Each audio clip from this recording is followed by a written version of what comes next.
മൗനം സ്വരമായി ആ പാട്ട് പറഞ്ഞു. പിന്നെ വരുന്ന പാട്ട് ഏതാണെന്ന് നോക്കിക്കേ. കായലിൻ പ്രഭാതഗീതങ്ങൾ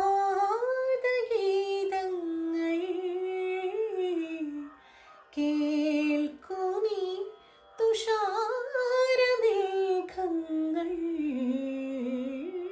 കായലിൻ പാട്ട് ഏതാണ്? അനുരാഗിണി അല്ലേ? ആ പാട്ടാണ്. പിന്നെ അടുത്തത് ദേവാങ്കണങ്ങൾ കൈയൊഴിഞ്ഞ താരകം സായാഹ്ന സാനുവിൽ വിലോലമേഘമായി. ഓക്കെ, അപ്പം അതൊക്കെ പാടുമ്പോൾ നമുക്ക് എങ്ങനെ ആ ഒരു രാഗത്തിൻ്റെ, കല്യാണി രാഗത്തിൻ്റെ ഭംഗി നന്നായിട്ട് ആസ്വദിക്കാൻ പറ്റും. പിന്നെ ചില പാട്ടുകളിലുണ്ടല്ലോ കല്യാണി രാഗമാണെങ്കിലും ചില അന്യസ്വരങ്ങളൊക്കെ കയറി വരും.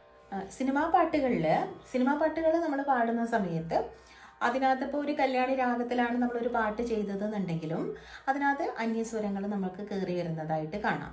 ഓക്കെ, ഇത് എത്രത്തോളം നിങ്ങൾക്ക് മനസ്സിലാവും? ഇത് പാട്ട് പഠിച്ചവർക്കാണെങ്കിൽ കുറച്ച് മനസ്സിലാവും, പഠിക്കാത്തവർക്ക് ചിലപ്പോൾ അത് മനസ്സിലാവണമെന്നില്ല. എങ്കിലും ഞാനൊന്ന് പറഞ്ഞു എന്ന് മാത്രമേ ഉള്ളൂ. അതായത് രണ്ട് രാഗങ്ങളൊക്കെ മിക്സ് ചെയ്തിട്ടൊക്കെ നമ്മൾ സിനിമാ പാട്ടുകളിൽ നമുക്ക് ചെയ്യാൻ പറ്റും. അതിൽ അങ്ങനെ ഒരുപാട് പാട്ടുകളുണ്ട് കേട്ടോ. അപ്പം നമ്മൾ നോക്കുന്നത് കല്യാണി രാഗത്തിലുള്ളതാണ്. പക്ഷേ എന്നാലും ചില പാട്ടുകളിൽ അന്യസ്വരങ്ങൾ കയറി വരും. കല്യാണി രാഗത്തിൽ ചെയ്തിട്ടുള്ളതാണെങ്കിലും അതിൽ ചില വരികളിലൊക്കെ അന്യസ്വരങ്ങൾ കയറി വരുന്നതായിട്ട് കാണാൻ സാധിക്കും.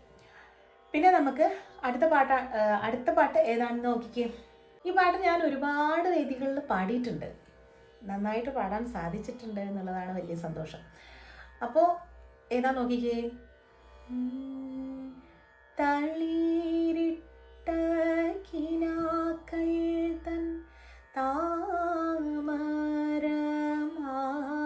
വാങ്ങാൻ വിളിച്ചിട്ടും വരുന്നില്ല വിരുന്നുകാരൻ.